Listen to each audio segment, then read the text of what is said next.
Kumana na urito wa kwamukira ngombo kuuma kuri thirikari, riu atumia mwena wa Engineer Genesis nimaugite cigana ni cigana na gutwa kuhuthira icoka riao urimi-ini wa nguku iria mararithia mari Gikundi. Kuringana na atumia ya kiria kimacungiriire guthura njira ino ya kiwonjorithia ni kumana na uhuthu wa urithia wa nguku na wagiriru wa wonjorithia uyu. Nguku gutire mundu tangihota gutungata kinya ona mundu uria mukuru nginya ona mundu uria kionje gutire mundu tangihota gutungata nguku na thie maundu macio mangi. Atumia aya mageka mathabu na kuga hari mwaka ni merigiriire gukuria muigana wa nguku ici kuma nguku 50 nginya magana ma muigana wa makiria ma 70,000 ta faida.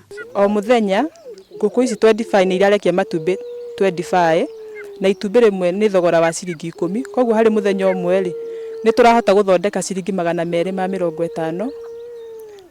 Hari mweri umwe tugakorwo tugithondeka kuma 7,500.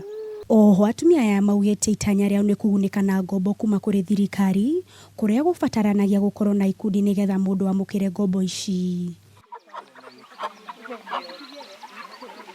Gikundi giki kiamukirite nguku 31 arikio kiambiriria kia mubango uyu mari na itanya ria kugacirithia urimi wao thutha-ini. Handu-ini ha metha ya wonjoria Kameme TV, njitagwo Waitherero wa Kamau.